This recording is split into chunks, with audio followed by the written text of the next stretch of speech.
Hello बच्चों, last class में हमने लैंथेनाइड तत्वों का पृथक्करण स्टार्ट किया था और दो चरण यानी दो स्टेप या मैं कहूँ दो विधियाँ पढ़ी थी। लैंथेनाइडों का सांद्रण और लैंथेनाइडों का भंजन। ठीक है, तो भंजन से हमें क्या मिलता है? भंजन से हमें लैंथेनाइडों के लवण मिलते हैं। ठीक है, उन लवणों का पृथक्करण दो विधियों द्वारा किया जाता है। एक विधि है पुरानी या प्राचीन विधियां, दूसरी है आधुनिक विधियां। ठीक है, आधुनिक विधि है जो प्राचीन विधि है, इसमें बहुत सारी विधियों को इंक्लूड किया गया है, जिसमें से 4 हमारे सिलेबस का पार्ट है। सिलेबस का पार्ट डायरेक्टली नहीं है, सिर्फ इतना सा टॉपिक है लैंथेनाइड तत्वों के पृथक्करण के बारे में चर्चा के लिए। सिर्फ इतना सा lanthanide occurrence of lanthanide elements, इतना सा है टॉपिक। तो इसमें हम डिस्कशन कर रहे हैं लैंथेनाइडों का पृथक्करण पूरा डिटेल में, कुछ मतलब ज़्यादा डिटेल में, शॉर्ट में है, थोड़ा थोड़ा पढ़ेंगे हर विधि के बारे में। सांद्रण और क्रैकिंग यानी भंजन हमने देख लिया था। भंजन की विधि है, चार्ट है, वो इम्पोर्टेंट नहीं है, मोस्ट ऑफ द टाइम वो एग्जाम में नहीं पूछा जाता है, इसलिए हम भी डिस्कशन नहीं करेंगे। तो हेडिंग डालना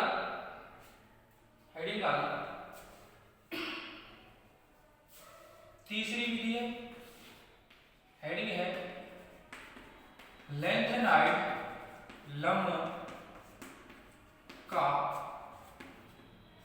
पृथक्करण। तो इसमें लिखना भंजन के पश्चात लैंथेनाइडों के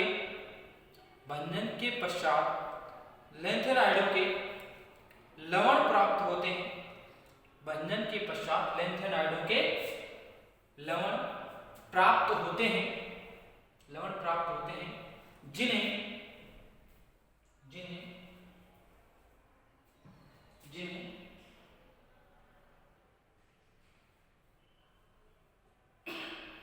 काटो प्राप्त होते हैं। इसी में कंफ्यूज, जिन्हें को काटो, इसमें लेना लैंथेनाइडों को पृथक करने की विधियों को लैंथेनाइडों को पृथक करने की विधियों को दो भागों में बांटा गया है। ए डालना प्राचीन तो नहीं, पुरानी या रूढ़ विधियां, पुरानी या रूढ़ विधियां जो 1950 से पहले चलती थी, है ना, 1900 से पहले चलती थी, 1950 तक भी बहुत सारी इनमें से हैं जो जब भी काम में लेते थे। और मैं गैस क्रोमेटोग्राफी के बारे में बात की थी, थोड़ा सा लिखा था मैंने, तो बात करेंगे गैस क्रोमेटोग्राफी क्या है। तो उसकी खोज हुई थी 1950 यानी 1958 के आसपास, एग्जैक्टली याद नहीं, लेकिन बहुत लेट हुई थी। तो हम पहले पुरानी विधियों का ही काम में लेते थे पृथक्करण के लिए, लैंथेनाइडों के लिए। पुरानी विधियां, इसमें लिखना इसमें निम्न विधियों का अध्ययन करेंगे। इसमें पुरानी विधियां, इसमें निम्न विधियों का अध्ययन करेंगे। फर्स्ट, प्रभाजी क्रिस्टलन।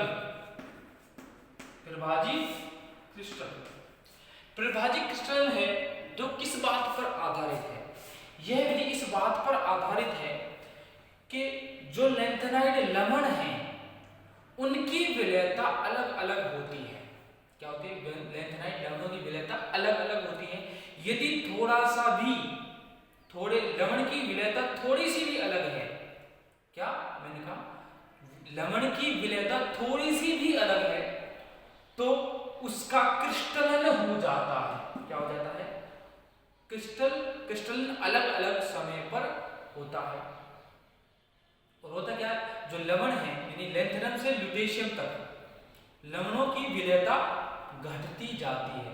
जब लवणों की विलेयता घटेगी तो इसका मतलब है लैंथेनम से ल्यूटेशियम तक इनकी विलेयता, जो क्रिस्टलन का जो क्रम होगा वो बढ़ेगा। मैंने कहा विलेयता का क्रम घट रहा है, कहां से, लैंथेनम से ल्यूटेशियम तक। तो इनके क्रिस्टलन का जो वेग है या क्रिस्टलन का जो समय है वो अलग अलग होगा। यानी सबसे पहले क्रिस्टलीकृत कौन होंगे जिनकी विलेयता सबसे कम है, और सबसे कम विलेय कौन है, ल्यूटेशियम के लवण, वो सबसे कम विलेय हैं। तो सबसे पहले क्या होंगे, क्रिस्टलीकृत होंगे। तो ये लिखो सबसे पहले प्रभाजी क्रिस्टलन, प्रभाजी क्रिस्टलन इसमें लिखो, यदि कुछ लवणों की विलेयता में, यदि कुछ लवणों की विलेयता में थोड़ा सा भी अंतर है तो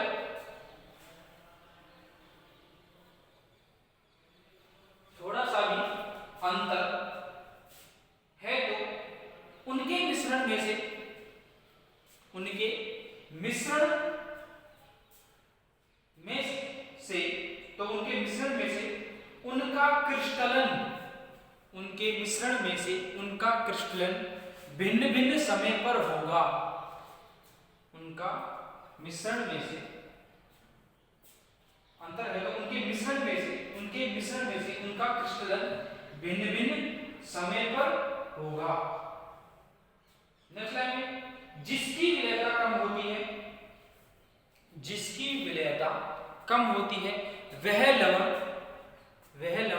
पहले क्रिस्टलीकृत होगा। जिसकी विलेयता कम होती है वह लवण पहले क्रिस्टलीकृत होगा।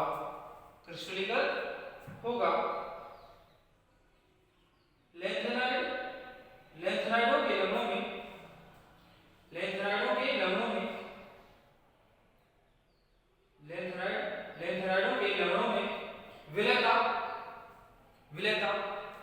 विलेयता लैंथेनम से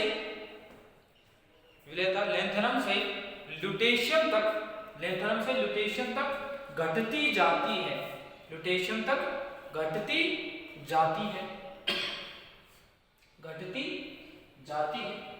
यहां देखो विलायक के रूप में क्या काम में लिया जाता है, एनहाइड्रस ईथर। एनहाइड्रस से मतलब निर्जलीय विलायक के रूप में क्या काम में लिया जाता है, ईथर, यानी निर्जलीय ईथर का उपयोग किया जाता है। और इस प्रक्रिया को कोई भी प्रभाजी अभिक्रिया जो जिसमें प्रभाजी लिख रहा हो, प्रभाजी क्रिस्टल हो, प्रभाजी ऊष्मीय अपघटन हो, प्रभाजी अवक्षेपण हो, इन सभी विधियों को जो भी प्रक्रिया है उनको बार बार दोहराया जाता है। बार बार दोहराने से क्या होता है, जो शुद्धता है वो बढ़ जाती है। मैं क्या कह रहा हूं, जो इम्प्योरिटीज है यानी जो अशुद्धियां हैं वो घटती जाती हैं, वो रिड्यूस होती है, रिमूव होती है, यानी वो कम होती जाती हैं, इसलिए बार बार दोहराया जाता है। तो ये लाइन लिखो। नेक्स्ट लाइन पृथक करने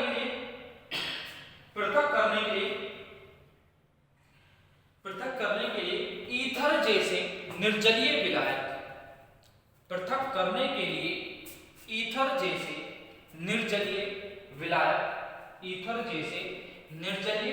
विलायक का उपयोग किया जाता है। ईथर जैसे निर्जलीय विलायक का उपयोग किया जाता है। इस प्रक्रिया को कई बार दोहराने की आवश्यकता पड़ती है। इस प्रक्रिया को कई बार दोहराने की आवश्यकता पड़ती है। तो दूसरा लिखना, प्रभाजी अवक्षेपण। यानी प्रभाजी फ्रैक्शनल प्रेसिपिटेशन। फ्रैक्शनल प्रेसिपिटेशन क्या है, इसमें जो लैंथेनाइड लवण है उनमें सीमित मात्रा में कोई अवक्षेपक डाला जाता है, वह अवक्षेपक लवणों से क्रिया करता है। ठीक है, अब जब लवणों से क्रिया करता है तो उसकी विलेयता में क्या आता है, अंतर आता है। ठीक है, तो जब हम अवक्षेपक डालते हैं तो लैंथेनाइड लवण क्या हो जाते हैं, अवक्षेपित हो जाते हैं। अवक्षेपित होंगे तो विलायक में उनकी विलेयता यानी विलेयता गुणांक कम होता है। जितना विलेयता गुणांक कम होगा उतना ही तेजी से, जैसे इसमें हो रहा था, उतना ही तेजी से अवक्षेपित होंगे। और लैंथेनम से ल्यूटेशियम तक जो इनकी अवक्षेपण की प्रक्रिया वो ज्यादा होती है। क्यों? वजह दी गई कि जो लैंथेनम से ल्यूटेशियम तक हम जानते हैं कि क्षारकता घटती जाती है, जो क्षारीय प्रकृति है इनकी वो घटती जाती है।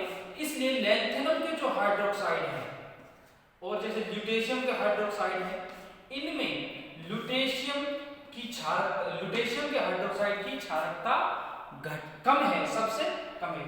लैंथेनम की सबसे ज्यादा है, ल्यूटेशियम की सबसे कम है। तो ये सबसे तेजी से सबसे पहले अवक्षेपित होंगे। ठीक है, क्लियर? लिखोगे तो चीजें और क्लियर हो जाएंगी, टेंशन मतलब, है ना।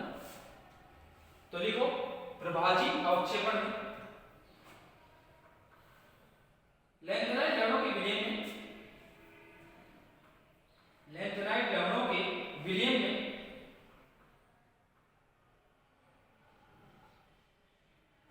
लैंथेनाइड लवणों के विलयन में किसी अवक्षेपक की सीमित मात्रा, किसी अवक्षेपक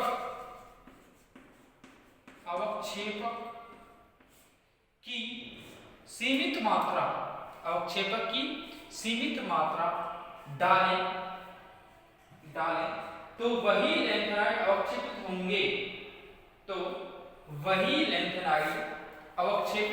होंगे जिनके लिए विलेयता गुणांक, सिर्फ ध्यान रखें क्या है विलेयता गुणांक, सिर्फ ध्यान रखें क्या है, कोई मतलब नहीं, सिर्फ इतना विलेयता गुणांक, वही लैंथेनाइड अवक्षेपित होंगे जिनके विलेयता गुणांक के मान न्यूनतम हैं। नेक्स्ट लाइन में लैंथेनाइडों की क्षारकता का मान, लैंथेनाइडों की क्षारकता का मान लैंथेनाइडों की क्षारकता का मान लैंथेनम से ल्यूटेशियम तक घटता जाता है।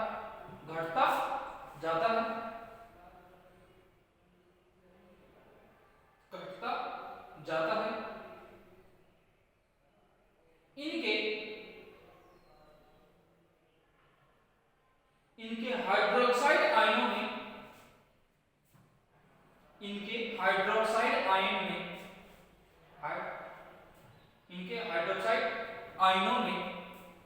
में LuOH का होल थ्राइस, इनके हाइड्रोक्साइड आयनों में LuOH का होल थ्राइस सबसे पहले अवक्षेपित होगा।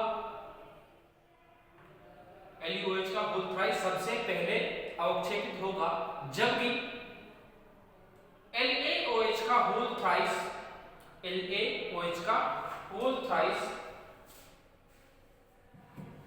सबसे बाद में या सबके बाद में, LaOH का होल थ्राइस सबसे बाद में अवक्षेपित होगा, सबके बाद में अवक्षेपित होगा। प्रभाजी क्रिस्टलन की भांति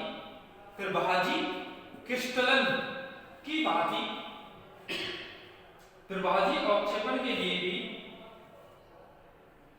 प्रभाजी क्रिस्टलन की भांति प्रभाजी अवक्षेपण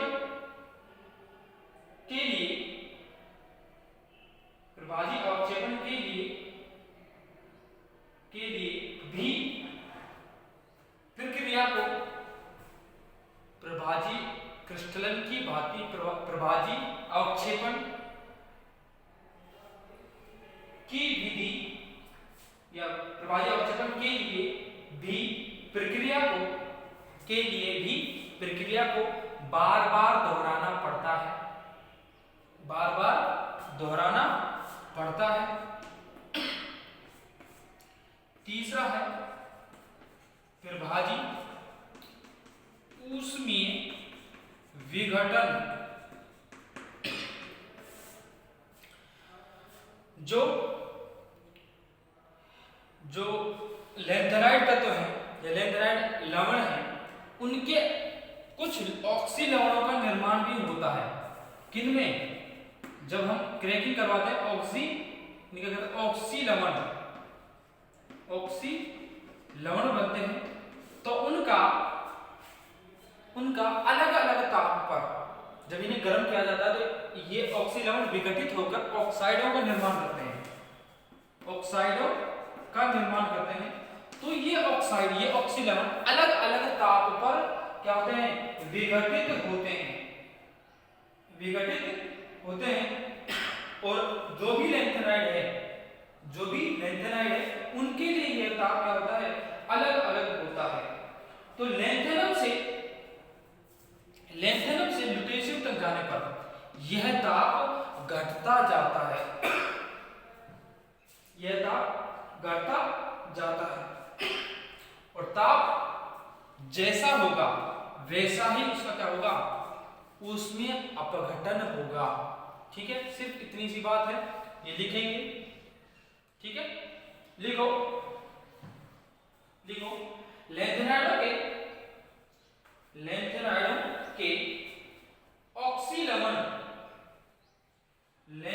के ऑक्सी लवण जैसे लैंथेनाइडों के ऑक्सी लवण कौन कौन से हो सकते हैं? देखो, NO3 यानी नाइट्रेट, SO4 यानी ये माइनस है, ये 2 माइनस है ना, सल्फेट, ऐसे ऑक्सी लवण होते हैं, है ना। तो लिखो लैंथेनाइडों के ऑक्सी लवण जैसे नाइट्रेट, सल्फेट आदि, नाइट्रेट सल्फेट आदि गरम करने पर विघटित होकर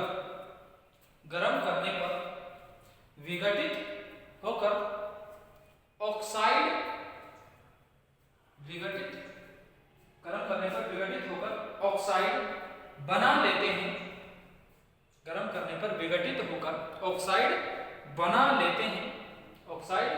बना लेते हैं।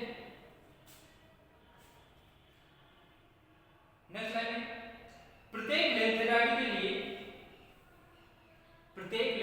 के लिए वह ताप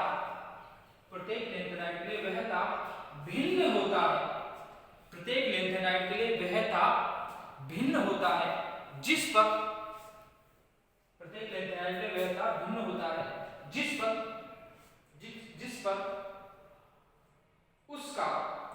उसका ऑक्सी लवण विघटित हो रहा है,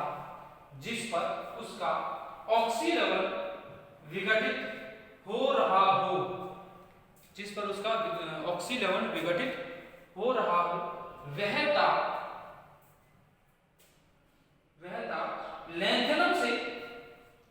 ताप लैंथेनम से ल्यूटेशियम तक घटता जाता है।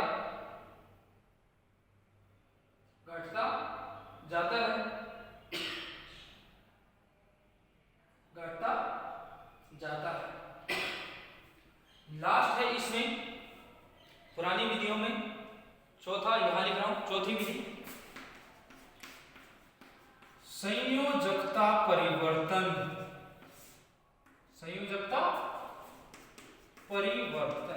यह क्या विधि है? देखो, हम जानते हैं कि जो लैंथेनाइड तत्व हैं उनकी +3 ऑक्सीकरण अवस्था क्या होती है? स्थायी होती है।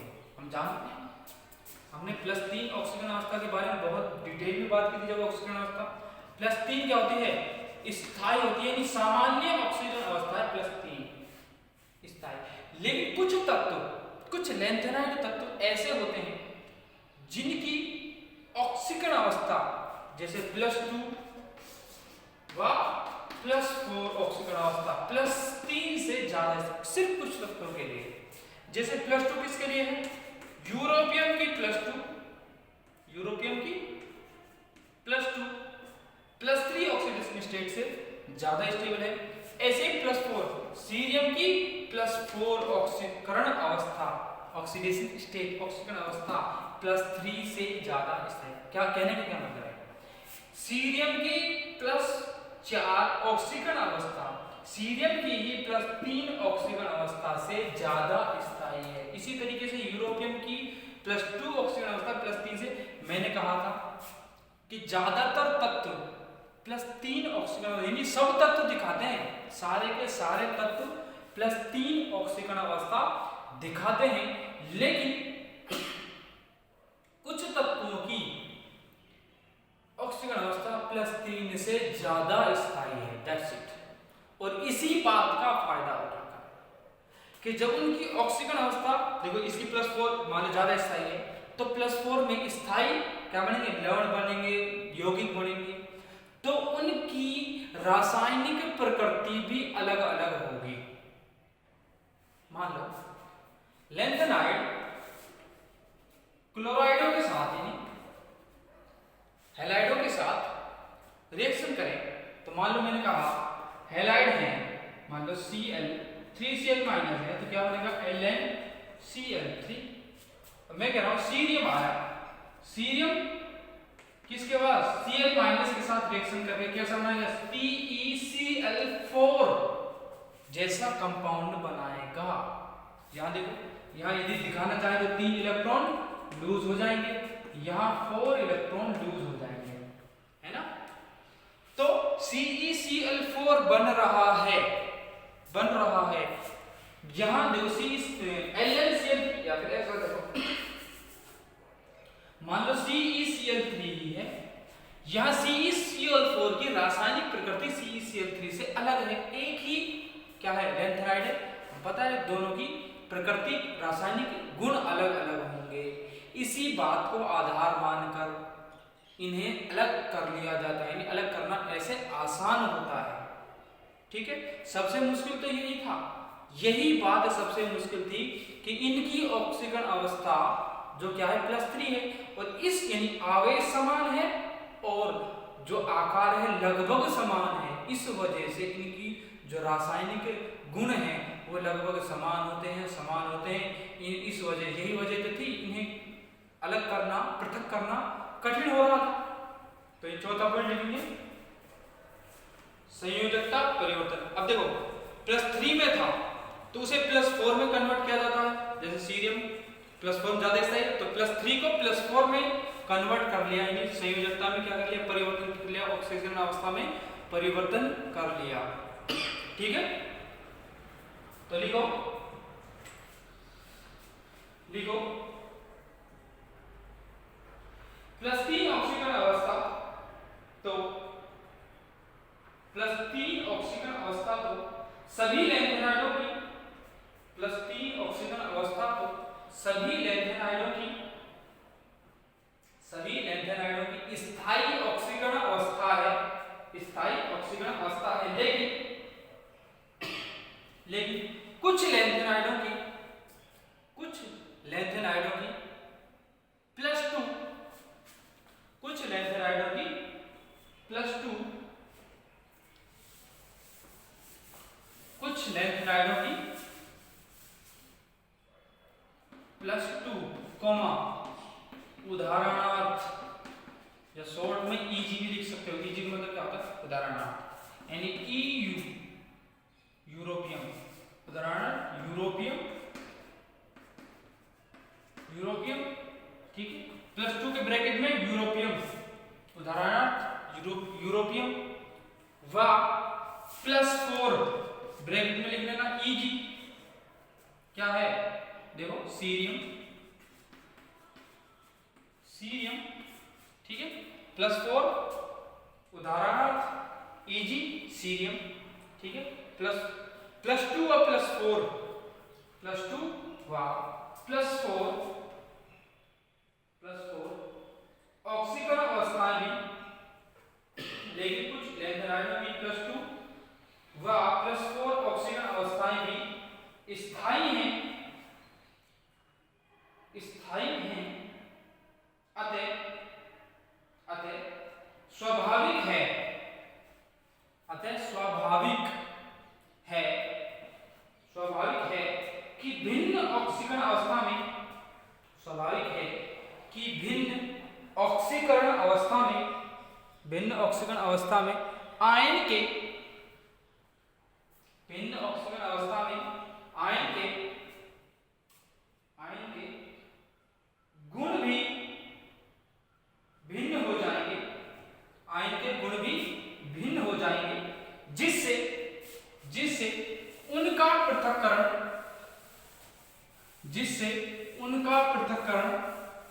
आसान हो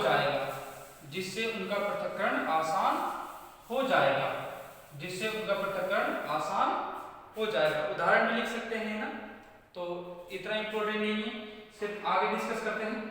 क्या नेक्स्ट जो विधि है बी, मॉडर्न विधियां या आधुनिक विधियां। आधुनिक विधियां, आधुनिक विधियां क्या है, देखो आधुनिक विधियां, इसमें लिखना आधुनिक विधियां हेडिंग डाल के, इसमें लिखना आधुनिक विधियां,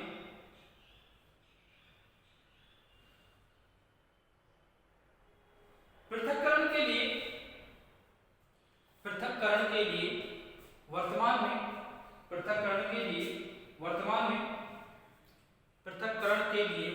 में निम्न आधुनिक विधियों का, पृथक्करण के लिए वर्तमान में निम्न आधुनिक विधियों का प्रयोग किया जाता है, निम्न आधुनिक विधियों का प्रयोग किया जाता है। फर्स्ट लिखना, वैसे तो आयन विनिमय रेजिन है ना, आयन विनिमय विधि, तो इससे पहले एक छोटी सी विधि डिस्कस कर लेता हूं, क्योंकि आयन विनिमय विधि क्या है, लंबी है, तो उसे नेक्स्ट क्लास में डिस्कस कर लेंगे, है ना। तो सबसे पहले डाल लेना गैस क्रोमेटोग्राफी, या फिर ऐसा कर लो सॉल्वेंट एक्सट्रैक्शन यानी ब्लाइंड एक्सट्रैक्शन विधि, दोनों ही छोटी छोटी हैं। गैस क्रोमेटोग्राफी देख लेते हैं ना, गैस क्रोमेटोग्राफी,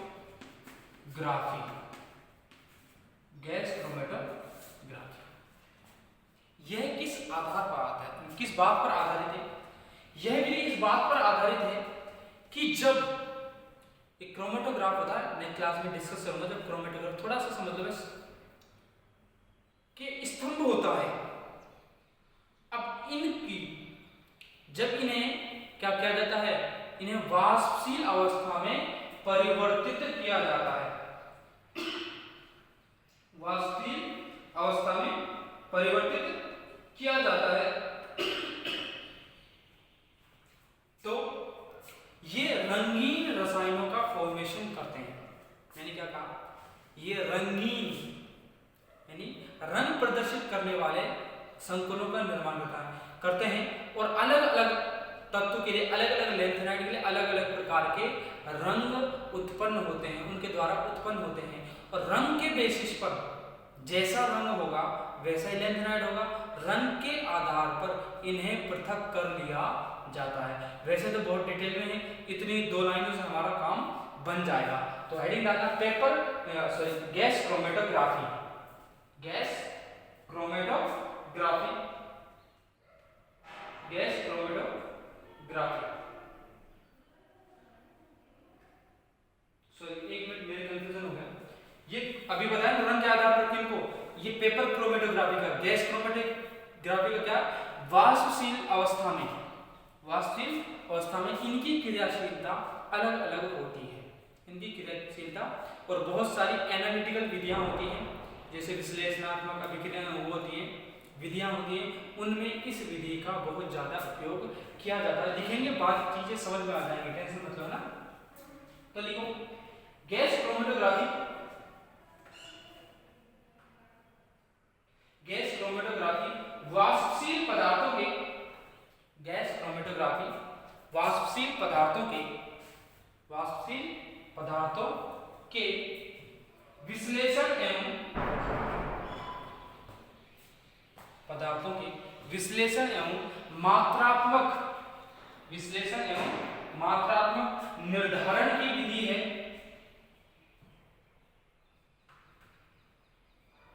मात्रात्मक निर्धारण की विधि है। लैंथेनाइड यौगिकों को, लैंथेनाइड यौगिकों को, लैंथेनाइड यौगिकों को गैस क्रोमेटोग्राम मैं जो बोल रहा हूं मैं बता दूं क्या है। गैस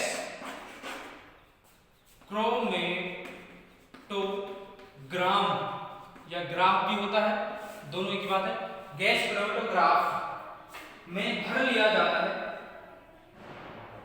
गैस क्रोमेटोग्राफ में भर लिया जाता है तथा लैंथेनाइडों की, तथा लैंथेनाइडों संकुलों की, लैंथेनाइड संकुलों की, लैंथेनाइड संकुलों की वाष्पशीलता भिन्न भिन्न होने के आधार पर, लैंथेनाइड संकुलों की वाष्पशीलता भिन्न भिन्न होने के आधार पर, वाष्पशीलता भिन्न भिन्न होने के आधार पर इन्हें पृथक कर लिया जाता है, आधार पर इन्हें पृथक कर लिया जाता है। लैंथेनाइड संकुलों की वाष्पशीलता भिन्न भिन्न होने के आधार पर इन्हें पृथक कर लिया जाता है। ठीक है, तो इससे आगे की चीजें नेक्स्ट क्लास में पहले पेपर क्रोमेटोग्राफी डिस्कस कर लेंगे, जिससे दोनों चीजें रिलेट हो जाएंगी, है ना। और फिर आयन विनिमय रेजिन, उसके बाद सॉल्वेंट एक्सट्रैक्शन यानी विलायक निष्कर्षण विधि डिस्कस करेंगे। तो मिलते हैं नेक्स्ट क्लास में, ठीक है, ओके।